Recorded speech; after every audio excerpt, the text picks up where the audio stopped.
అసలు చేసిందా? ఎవరైనా అర్థం చేసుకున్నాడా? ఎవరైనా పిలిపించిందా? ఎవరైనా పిలిపించి ఎవరైనా డిమాండ్ చేసిందా? మాట్లాడా? మేము వ్యతిరేకం కాదు. విద్యార్థులు స్టూడెంట్లు అందరూ మీ బెండ ఖాళీ అయిపోయినాయి, మీకు అట్లా అయిపోయింది, మీకు చదువు రాదు, మీరు ఆస్పిరెంట్ కాదు, మీరు ఇష్టం ఉన్నట్టు ఇక్కడ తెలంగాణ సమాజం చూస్తూ ఊరుకోదు. ఎందుకంటే విద్యార్థులు ఇక్కడ మిమ్మల్ని నమ్ముకొని మీరు అశోక్ నగర్ లో వచ్చి ఇక్కడ మీరు తిరుగురు కాబట్టి ఇప్పటికైనా ముఖ్యమంత్రి గారు చర్చలకు పిలవండి, లేకపోతే వెబ్ నోట్ ఇవ్వండి, గ్రూప్ 2 పోస్ట్ పోన్ చేయండి, 1 స్టాండర్డ్ గురించి ఆలోచించండి, డిసెంబర్ లో వెళ్ళి ఎగ్జామ్ పెట్టండి. మీరు ఎందుకు మహేందర్ రెడ్డి గారు డిసెంబర్ లో రిటైర్మెంట్ అవుతున్నారు, అతను తొందర పెట్టుకుంటారు, మీరు ఎందుకు తొందర పెడుతున్నారు? మేము ఒకటే అంటున్నాం, మీరు విద్యార్థులు రెచ్చగొట్టకండి. పేడ్ ఆర్టిస్టులు అన్నాం, వీళ్ళందరూ పేడ్ ఆర్టిస్టుల ఫుట్ బోర్ల మీద హాస్టల్ మీద బిల్డింగ్ మీద కనబడతలేరా మీకు? ఈ రోజు ఎవరు పేడ్ ఆర్టిస్టులు? మాకు ఏ రాజకీయ నాయకులతో సంబంధం లేదు, మేము స్వచ్ఛందంగా వచ్చి మాట్లాడుతున్నాం. ఆ రోజు మీరు తిరగలేదా? మీరు ఇంటింటికి మీ ఇదే రియాజు, ఇదే బలమూరి, ఇదే మన కోదండ రామ్ సార్, ఇదే ఆకునూరు మురళి, వీళ్ళందరూ స్టడీ హాల్ అక్కడ ఇక్కడ తిరిగి ఈ రోజు మా ఆయనకి తిరిగేసి ఈ రోజు గవర్నమెంట్ ఫామ్ చేస్తే ఈ రోజు మేము ఒక 2 నెలలు వాయిదా కావాలనుకుంటున్నాం.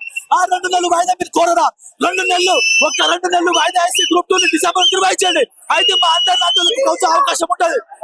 ఇదే చెప్పాలండి. ఇప్పటికైనా ప్రభుత్వం రెస్పాండ్ అవుతుందా? ప్రభుత్వం ఇప్పటికైనా రెస్పాండ్ కాకపోతే తర్వాత చూపించే పరిణామాలు చాలా తీవ్రంగా ఉంటాయి. ఇప్పటికే విద్యార్థులు చాలా తీవ్రమైన ఉగ్ర రూపంతో ఉన్నారు. ఈ ప్రభుత్వం ఖచ్చితంగా ఈ విషయం మీద రెస్పాండ్ అవ్వాలి, వెబ్ నోట్ ఇవ్వాలి. ఈ రోజు వెబ్ నోట్ సిద్ధాకే లేసే ప్రసక్తే లేదు. ఈ విషయాన్ని ఇక్కడికే అనుస్తే ప్రభుత్వానికి మంచిది లేదు. ఇదని విద్యార్థులతో ఇలానే పెట్టుకుంటే మాత్రం ఖచ్చితంగా ప్రభుత్వం త్వరలో కేసీఆర్ కి ఎలాంటి గతి పడిందో అలాంటి గతి రేవంత్ రెడ్డి పడుతుంది. ఖచ్చితంగా ఈ విషయం మీద అందరూ స్పందించాలని ప్రభుత్వానికి మేము కోరుకుంటాం. చూడొచ్చు అంటే కనీసం ఇప్పటికైనా వెబ్ నోట్ ఇవ్వాలని కోరుకుంటున్నారు. చెప్పాలి మరి, అంటే ఇప్పటికైనా వెబ్ నోట్ వస్తుందా? మరి ఇంతగా ధర్నా చేస్తున్నారు, నెల 20 రోజులు అవుతుంది మీరు రోడ్డెక్కి, ఇప్పటికి వచ్చి సీఎం స్పందించిన పరిస్థితి. ఇందాక మాట్లాడుతూ చాలా హాస్యాస్పదం. సీఎం స్పందించకపోగా నిరుద్యోగులను రెచ్చగొడుతున్నాడు. నిరుద్యోగులను రెచ్చగొట్టి మమ్మల్ని రోడ్డు మీదకి తెచ్చి ఆయన పబ్బం గడుపుకుంటున్నాడు. మేము అడిగిన డిమాండ్లు ఏదైతే ఉన్నాయి కదా, మేము అడిగిన డిమాండ్లు న్యాయమైన డిమాండ్లు, మేము అడిగిన డిమాండ్లు చాలా పద్ధతైన డిమాండ్లు, మేము అడిగినవి మా గొంతెమ్మ కోరికలు కాదు. మీరు గనక దయదలిచి మా పైన తలజలుస్తారా అనే మేము చివరిగా అడుగుతున్నాము. లేదు అనుకుంటే ఇక్కడే కూర్చుంటాము. రేపైతుందో లేకపోతే ఎల్లుండి అవుతుందో మరి 10 రోజులు అవుతుందో, ఇక్కడ నుంచి లేవే పరిస్థితి లేదు. అసలు లేవం కూడా లేవు.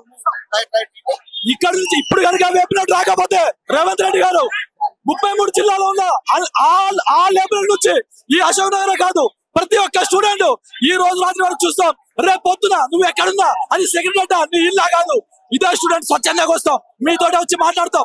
మీరే మాకు వాగ్దానం ఇచ్చిళ్ళు, బరాబర్ మిమ్మల్ని కలుస్తాం, మీ ఇంటికి వస్తాం, మీతోటే మాట్లాడతాం.